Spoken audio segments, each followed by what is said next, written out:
mobil JKN ya yang sebelumnya tadi mungkin dibantu sama teman-teman untuk mendownloadkan aplikasi itu mempermudah Bapak Ibu semua saat seandainya kontrol itu hampir 30 hari sudah bisa daftar lewat aplikasi itu.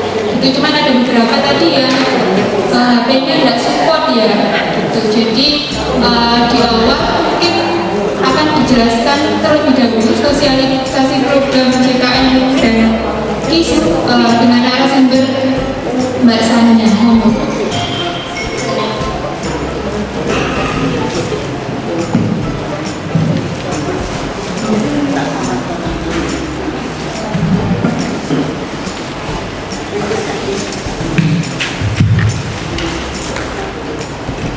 Ya, selamat pagi Bapak Ibu yang ada di sini. Hari ini saya akan menjelaskan sedikit mereview kembali ya terkait dengan program JKN atau program JKN. Untuk pengertian JKN KIS dan BPJS Kesehatan, jangan bisa lihat di monitor ya. Untuk JKN sendiri merupakan program jaminan sosial yang diberikan kepada rakyat Indonesia sesuai dengan Undang-Undang Nomor 40 Tahun 2000. Untuk slide selanjutnya, nah untuk kartu BPJS yang sekarang ini memang tidak dicetakkan ya. Jadi sekarang BPJS beralih ke digital. Jadi untuk kartu yang sekarang bisa diakses melalui mobile JKN. Jadi kalau yang sekarang dengan kalau misalnya periksa ke puskesmas atau rumah sakit bisa menunjukkan kartu identitas seperti KTP atau KK ya. Jadi sudah tidak perlu mencetakkan kartu lagi.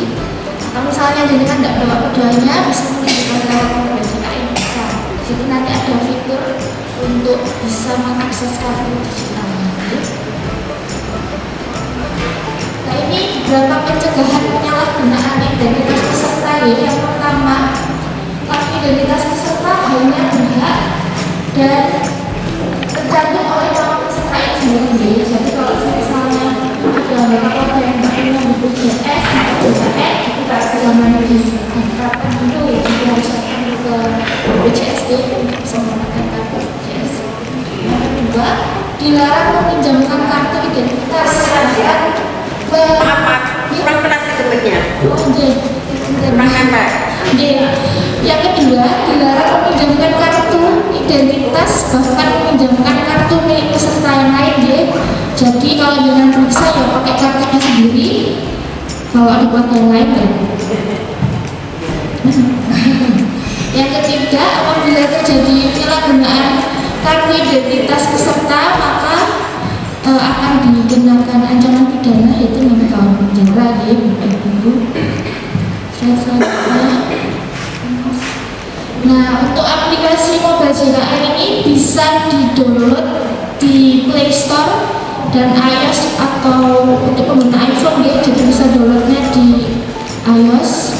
Terus juga beberapa HP yang memang tidak support untuk mobile JKN ini agak besar ya Bapak Ibu memorinya. Jadi kalau misalnya tadi ada beberapa Bapak Ibu yang daftar mobile JKN terus muncul keterangan bahwa perangkat tidak support, itu bisa dicoba di HP yang lain mungkin yang bisa support dengan mobile JKN ya. Untuk logo lamanya yang itu, untuk logo baru itu sebenarnya sama saja. Jadi ada perbedaannya cuma di fiturnya aja ya. Selanjutnya. Nah, ini tampilan untuk aplikasi mobile JKN ya. Untuk pasien yang sudah pernah daftar mobile JKN tinggal klik masuk, masukkan nomor identitas dan juga password, terus ada captcha-nya tinggal masuk aja. Kalau yang untuk pasien belum pernah download mobile JKN itu tampilannya sebelah sini ya, yang biru putih itu nanti daftar. Jadi saat mendaftar tinggal masukkan nomor HP, kemudian nanti kodenya itu dipastikan dulu punya pulsa ya, bisa 50 atau 10.000 minimal biar kode OTP-nya bisa masuk. Kemudian nanti tinggal masukkan email. Kalau sudah terdaftar, tampilannya akan seperti itu ya. Nanti tinggal daftar sesuai kebutuhannya. Jadi kalau daftar ke puskesmas tinggal ketik pendaftaran antrean itu ada 2 yang satu ke puskesmas, yang satu yang tinggal lagi di rumah sakit ini. Dan dipastikan kalau misalnya mau kontrol rumah sakit harus ada rujukan aktif dari puskesmas dan satu. Selanjutnya ini ada beberapa fiturnya nih. Setelah berhasil registrasi, nanti awalannya akan seperti ini tampilannya. Jadi tengah lagi yang saya jelaskan ya, tinggal masukkan NIK, password yang sudah dibuat nih, kemudian masukkan kode captcha. Selanjutnya mas. Nah ini beberapa fitur info peserta dan kartu peserta yang saya bilang tadi. Ya, jadi kan nggak perlu nggak perlu mencetakkan kartu, dengan tinggal klik aja ini untuk menu info peserta. Nanti akan ditampilkan data peserta dan anggota keluarga yang tertanggung sesuai segmen peserta ini. Kalau misalnya ada keluarga yang meninggal, nanti ada notif atau seperti tanda silang X di atas nih, yang ada nama, kemudian ada silang, terus ada tertulis pasien non aktif. Itu berarti ada salah satu dari keluarga yang memang sudah meninggal atau apa, jadi BPJS-nya nggak aktif, nanti muncul notifnya di situ nih. Dan itu yang satunya untuk kartu JKN-nya. Selanjutnya, nah ini di mobile JKN sendiri tuh banyak fiturnya. Jadi misalnya ini juga ada termasuk fitur perubahan data. Jadi dengan bisa merubah data, misalnya namanya hurufnya salah sedikit atau apa gitu ya, namanya kurang sesuai, jadi kan bisa edit data di sini. Termasuk nomor NIK kadang kan tidak sesuai di kartu sama di KK atau KTP biasanya tidak sinkron. Itu jadi kan pastikan dulu di NIK yang di KK sama yang di KTP itu sudah sesuai, baru nanti jangan tinggal editnya di sini gitu. Jangan bisa Jangan bisa ubah email juga di situ, ubah nomor HP. Kemudian di sini juga bisa ubah fasilitas kesehatan tingkat pertama. Jadi misalnya dengan di luar kota mau periksa ke puskesmas, bisa mengganti vaskesnya sesuai yang ada di daerah situ ya. 3 bulan setelah dari perubahan tadi baru bisa. Oke, ini ada tulisannya ke fasilitas 3 bulan. Selanjutnya,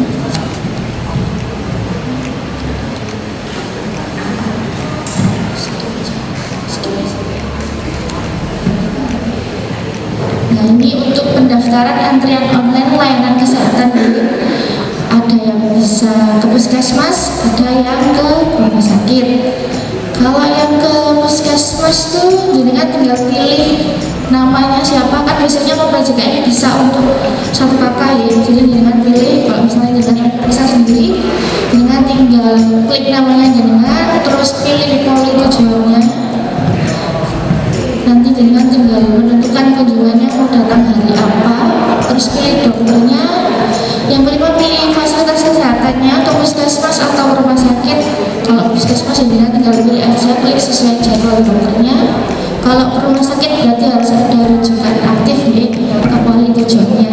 Tapi kalau jenengan belum pernah ke rumah sakit yang jenengan mau datangi kontrol itu, alangkah lebih baik jenengan datang langsung ke rumah sakit karena kan jenengan belum punya nomor KPDS. Jadi harus daftar dulu di rumah sakit untuk administrasi awalnya. Jadi harus punya nomor RM dulu di sini. Kalau yang sudah pernah ke sini ya tinggal klik aja sesuai kebutuhannya, jenengan mau periksa mana nih. Selanjutnya,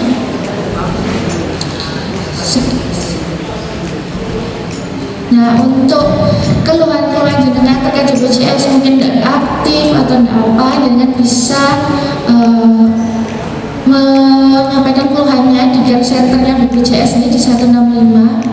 Itu jenis layanannya ada banyak, bisa mengecek status peserta, kemudian cek tagihan iuran, terus perubahan data vaskes, kemudian perubahan lain-lainnya email, terus nomor domisili juga bisa, informasi dan penyampaian pengaduan langsung.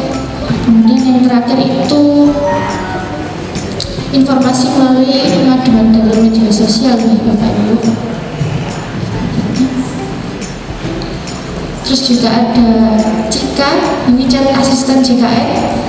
sama. Jadi BPJS itu memberikan akses buat kita untuk menyampaikan keluhan ya Bapak Ibu, entah dalam permasalahan tidak aktif atau jenengan sudah daftar tapi tidak bisa, atau jenengan lupa nomornya atau password email dan lain sebagainya, nanti bisa dibantu. Jadi kali ini aksesnya ada banyak, termasuk juga Vika juga ada, sama voice interaktif ini jadi langsung telepon, jadi jenengan bisa langsung menyampaikan permasalahan dari PJKN apa saja yang saya sini. Alurnya juga sama ya, tetap langsung. Panggilnya juga ada. Ini malah lebih gampang menurut saya karena lewat WA ini. Jenengan bisa chat di WA pakai nomor yang tadi yang tertera ini 081 ini.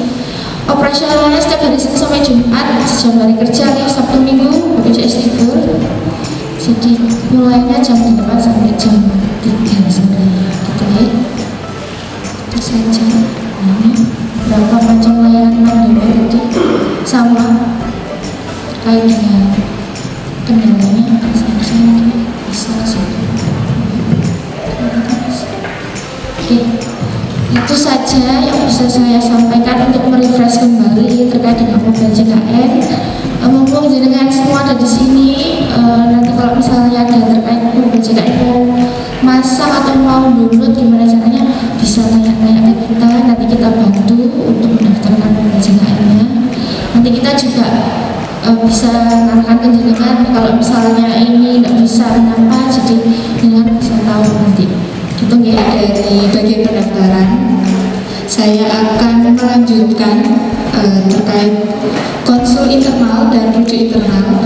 Konsul internal dan rujuk internal mungkin Bapak Ibu di sini sudah ada yang dijelaskan oleh perawat maupun petugas yang di humas pemasaran atau yang di depan terkait apa sih konsul internal dan rujuk internal itu. Mungkin ada beberapa Bapak Ibu yang tahu nggih, konsul internal dan rujuk internal itu memang dari Kemenkes, itu sesuai yang tertera di situ, ada peraturan dari Kemenkes berlakunya per 1 Desember tahun 2024. Berita acara kesepakatan BPJS nomor 1247 tahun 2024. Cuman di RSK sendiri baru mulai menggunakan peraturan baru ini di tanggal 6 Februari. Sebelumnya masih menggunakan peraturan yang lama, di mana rujuk internal bisa dari surat rujukan DPJP awal bisa dipakai ke dokter spesialis yang lain. Itu lebih dari satu. Kalau yang terbaru ini hanya satu, itu pun juga ada pengantar dari dokter penanggung jawab utama gitu. Lebih jelasnya untuk pemahamannya, konsul internal sendiri pasien yang dikonsulkan ke dokter lain di satu rumah sakit dan dikembalikan ke dokter perujuk. Kalau rujuk internal, pasien yang dirujuk ke dokter lain yang tidak dikembalikan ke dokter perujuk. Di sini maksudnya, kalau seandainya saya beri contoh, dokter Dion, surat rujukannya panjenengan ini spesialis dalam, periksa ke dokter Dion, dari dokter Dion dikonsul internalkan ke poli jantung. Dari poli jantung sudah tidak dikontrolkan lagi, dikembalikan lagi ke dokter Dion lagi. Jadi itu namanya konsul internal, ke jantung hanya cukup 1 kali. Tapi kalau seandainya rujuk internal, dari surat rujukan dalam dirujuk internalkan ke poli jantung, dalam sudah tidak ngontrolkan lagi. Jadi untuk selanjutnya pemeriksaannya di poli jantung sampai Bapak Ibu mungkin sudah sembuh gitu.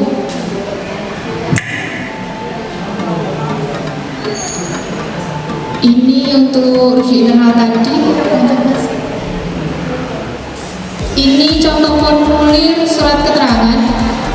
Ini yang kita gunakan selama ini kalau Bapak Ibu dari kontrol entah nanti dikembalikan lagi itu di kolom pertama yang di poin A itu kalau seandainya kondisi stabil itu dari rumah sakit dikembalikan lagi ke puskesmas. Jadi pemeriksaan di sini sudah selesai. Tapi kalau kondisi belum stabil yang poin B, rujukannya panjenengan sudah habis, rujukan itu berlakunya selama 3 bulan atau 90 hari. Kalau rujukannya sudah habis, dikembalikan lagi ke puskesmas atau klinik sesuai vaskes Bapak Ibu semuanya untuk rujukan yang terbaru. Itu untuk poin B. Biasanya kami memberikan pengantar dari sini untuk ke puskesmas sesuai yang di sini surat keterangan yang tertera. Untuk poin C, pasien yang habis rawat inap biasanya ada lembar pink untuk rawat inap. Untuk kontrol keduanya harus ada rujukan. Jadi kita pilih yang poin C.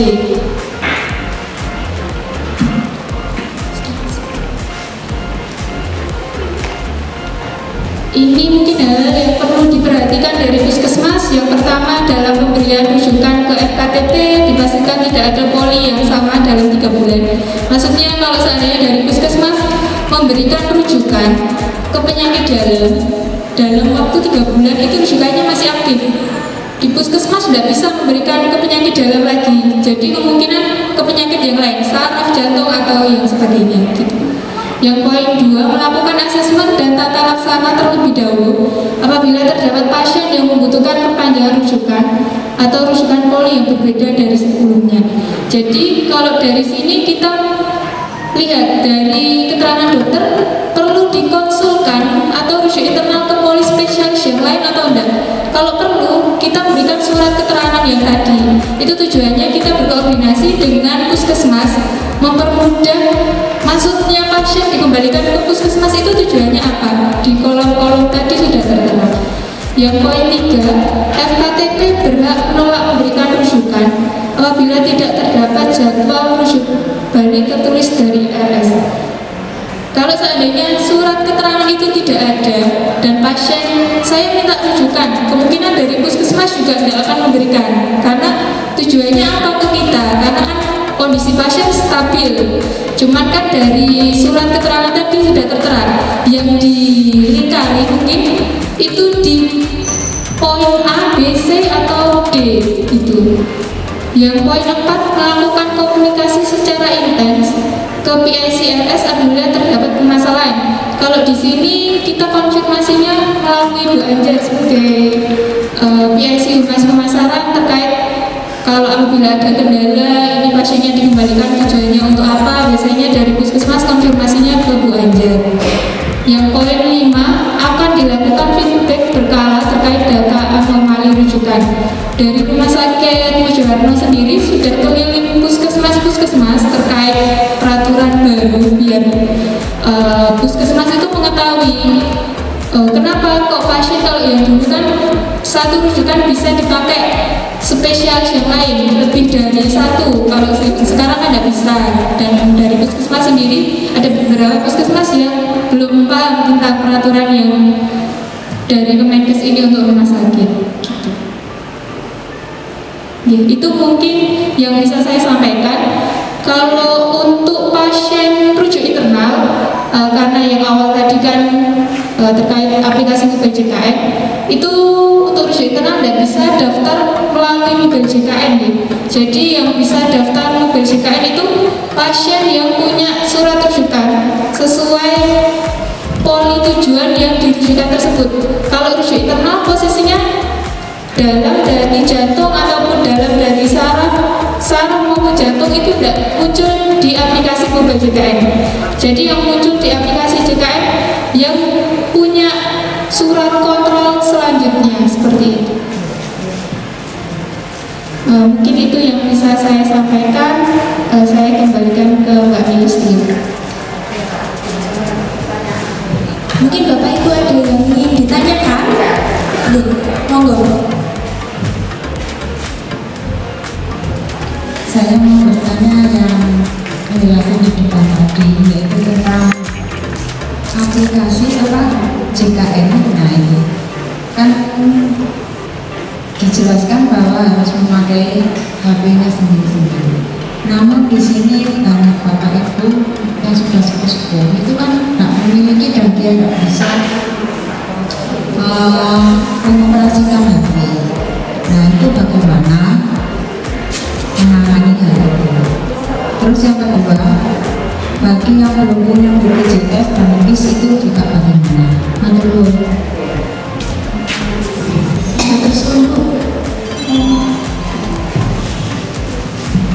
saya jawab yang nomor satu. Kalau seandainya bapak ibu di sini kendalanya kayak seandainya HP-nya tidak support, biasanya kami mengarahkan ke HP anaknya, mungkin itu bisa. Kalau seandainya anaknya di luar kota, bisa akses pakai HP anaknya dengan syarat seandainya satu kakak itu ada berapa orang dari seandainya ibunya ibu siapa namanya? Ibu Sri Utami. Ibu Sri mungkin dalam satu kakak ada berapa orang ibu?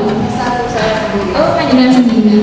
Mungkin kalau seandainya panjenengan sendiri bisa pakai HP tetangga atau saudara dengan syarat harus di log out log in. Jadi harus dimasuk keluarkan aplikasi. Tapi ibunya harus ingat passwordnya itu apa. Gitu sih Bu. Soalnya memang kita juga dituntut untuk digitalisasi, jadi semuanya menggunakan aplikasi mobile JKN itu. Kami menggunakan itu juga sesuai peraturan dari BPJS gitu. Jadi kita juga kalau memang kesulitan sekali ya kita harapkan daftar langsung, biasanya gitu Ibu.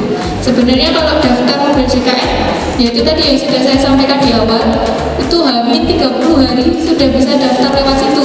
Jadi kemungkinan kalau sudah bisa daftar lewat situ dapat nomor antriannya di awal gitu. Terus tadi yang kedua yang belum punya BPJS,